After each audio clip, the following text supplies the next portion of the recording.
We're in a war. You want to fight? You want to win? And last night's dream was that you were going to turn around?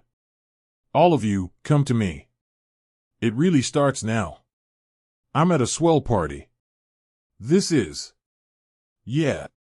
She's right now. Yeah. She's right. Remember this moment. I know you're here. You're right here, and you're ready to fight.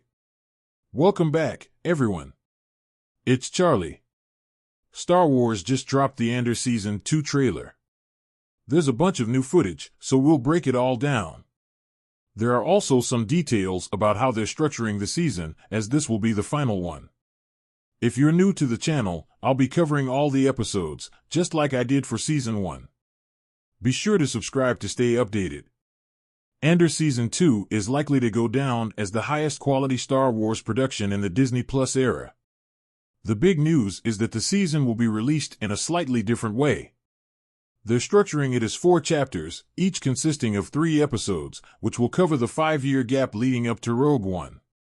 It sounds like they'll be releasing 3 episodes per week over 4 weeks.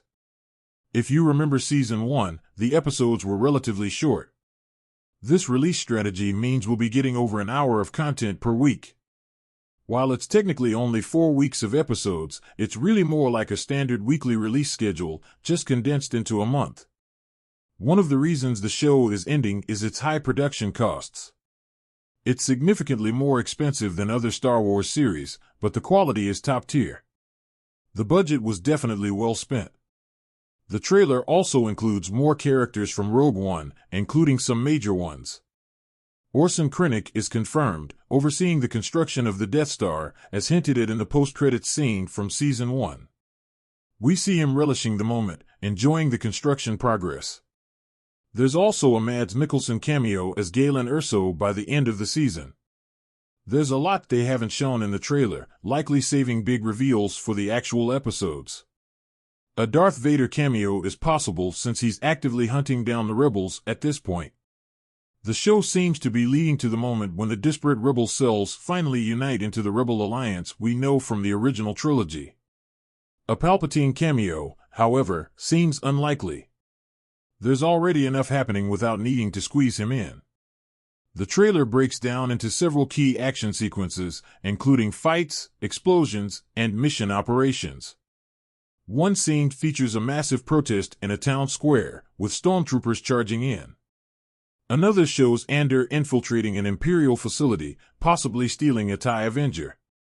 The timeline jumps frequently, showing him in various outfits on different missions, reinforcing the idea of multiple time skips throughout the season.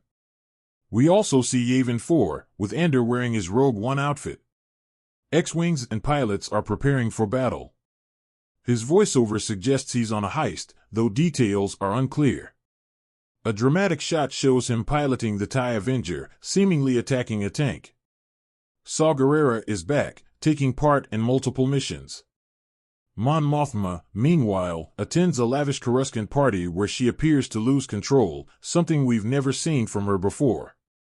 Her arc is still in transition, she's funding the rebellion but hasn't fully committed. Theories suggest a personal tragedy, possibly involving her daughter or husband, could push her fully into leadership. Luthen is briefly shown in his shop, seemingly working on something in the back room. His shop was a highlight of Season 1, filled with Star Wars, and even Indiana Jones, Easter eggs. We also see Bix and Andor on a mission, possibly on Coruscant. Bix, who aided Andor last season, seems more directly involved in the rebellion now. Krennic appears in another shot, laughing, a man at the peak of his career as the Death Star nears completion. Of course, we know his downfall is coming when Tarkin ultimately seizes control of the project, leading to his demise. One line in the trailer, "What a swell party this is clearly taken from a different scene. Krennic is later shown watching the Death Star's construction, with the superlaser not yet installed, as seen at the beginning of Rogue One. Space capes make a return, Moff Gideon had one too. At the Rebel base, we see X-Wings taking off, and an unconscious man on the floor, possibly knocked out by Andor or another Rebel. Another major scene shows a chaotic protest escalating into violence. A woman confronts Andor in one shot, unclear if she's about to yell at him or kiss him. The setting resembles Lothal, but is likely a different planet. We also see Andor walking through a hallway filled with stormtroopers without helmets, which could mean rebels in disguise or stormtroopers caught off guard. Dedra is shown, seemingly frustrated, inside the Imperial Security Bureau. Krennic meets with Mon Mothma and other high-ranking Imperials, reinforcing his senior but not ultimate position in the hierarchy. A thrilling sequence follows of Andor stealing the TIE Avenger and causing havoc at an Imperial base. Mon Mothma is seen at another Coruscant party, losing composure. There's also a brief hyperspace shot, signaling a rebel mission. One intriguing shot features a mysterious Star Wars-style recording device, would be great for a YouTube setup. K2SO is finally back, voiced by Alan Tudyk. His absence in Season 1 was deliberate, as the showrunners planned to introduce him in Season 2, which is now closer to Yavin 4's timeline. The trailer wraps up with more battle sequences, stormtroopers trying to stop Andor from stealing the TIE Avenger, an intense riot, and a heist featuring Bix fighting an Imperial officer. There's also a scene of Cyril Karn, now in a suit, suggesting career advancement, perhaps thanks to Dedra.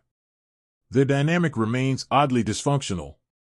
Saw Gerrera gets a final moment, delivering a speech to his rebels, followed by a sly smile. The setting resembles the riot location, but it could be another planet. One reason Andor looks so visually stunning is its reliance on practical sets rather than the volume technology used in other Star Wars shows. While this makes it more cinematic, it also inflated the budget, leading to its early cancellation. Initially planned for multiple seasons, Andor is now concluding sooner than intended. Looking ahead, this is the only live-action Star Wars project releasing this year. There may be some unannounced animated projects, as Dave Filoni often works on secret projects. Next year, we get the Mandalorian and Grogu movie in the spring, around the same time as Avengers 5. Ahsoka Season 2 is also expected, marking the last confirmed live-action Star Wars project. If it gets cancelled, there are no other announced live-action series, though new ones are reportedly in development.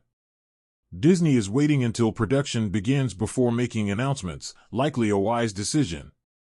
Ahsoka Season 2 is shaping up to be a major event, potentially fixing issues from Season 1 and embracing full live-action Clone Wars elements. Obi-Wan Kenobi, Anakin Skywalker, and a young Ahsoka are rumored to appear. Hopefully, they share screen time. It wouldn't make sense to bring them back otherwise. Whatever happens, I'll be covering it all. Be sure to enable alerts so you don't miss anything. Click here for my Ahsoka Season 2 videos, and here for the Mandalorian and Grogu trailer breakdown. Thanks for watching, and I'll see you in the next one.